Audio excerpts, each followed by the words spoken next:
कोपरगावची भन्नाट खाऊ गल्ली आता तुमच्या आवडीचे सर्व पदार्थ एकाच ठिकाणी, एकदम टेस्टी, एकदम फ्रेश। आता pizza, momos, ice cream, juice, pav bhaji, misal, cafe, dosa, dal bati, veg biryani, panipuri, Chinese सगळं एकाच ठिकाणी।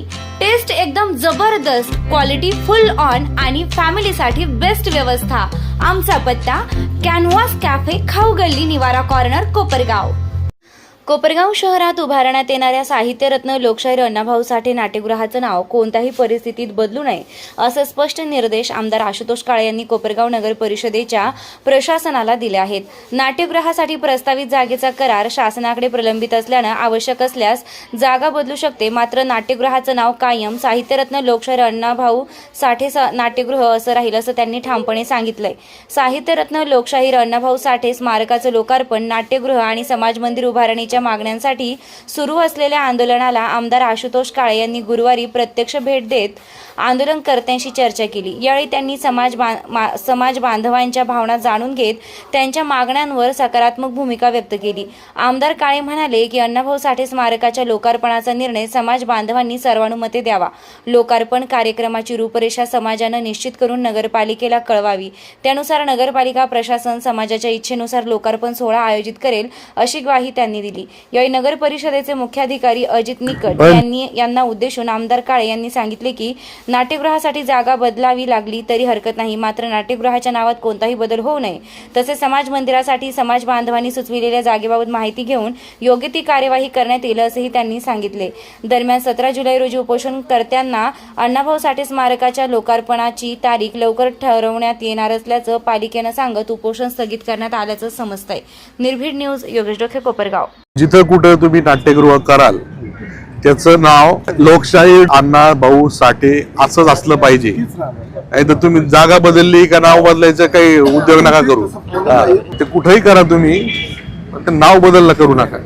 सकल मातंग समाजाच्या वतीने डॉक्टर अण्णाभाऊ साठे स्मारकाचं लोकार्पण तसेच नाट्यगृह आणि समाज मंदिरासाठी त्यांचं उपोषण या ठिकाणी चालू आहे। स्मारकाचं लोकार्पण हे करण्यासाठी त्याच्या अगोदर पण समाजाला मी विनंती केलेली होती की आपण एकत्रित बसून कशा प्रकारचा कार्यक्रम कधी घ्यायचा आहे हे आपण सुचवावं। त्या पद्धतीने नगरपालिका त्या ठिकाणी त्याची अंमलबजावणी करेल।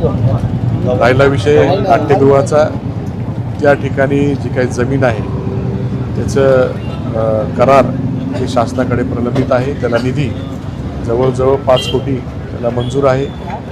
त्या जमिनीचा विषय शासनाकडनं भाडे कराराचा झाला का ते काम निश्चितपणाने करता येईल। समाज मंदिरासाठी जी जागा त्यांनी अपेक्षित धरलेली आहे त्या जागेचा जो काही विषय आहे CO साहेब त्या ठिकाणी माहिती घेऊन त्याच्यावरही कारवाई करतील। तर त्या पद्धतीची विनंती त्यांना केलेली आहे। समाजाचा विषय त्यांनी त्या ठिकाणी कशा पद्धतीने पुढे जायचं आहे आणि कार्यक्रम कसा घडवून आणायचा आहे हे यासाठी त्यांनी एकत्रित बसावं, त्यांनी निर्णय घ्यावा आणि नगरपालिकेला CO साहेबांना त्यांनी द्यावं।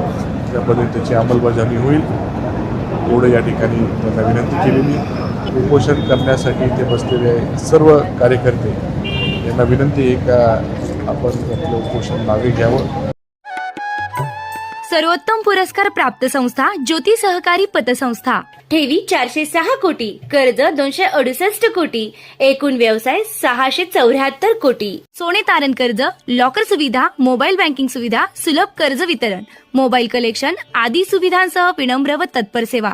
महाराष्ट्रातील एक अग्रगण्य संस्था ज्योती सहकारी पतसंस्था, कोपरगाव।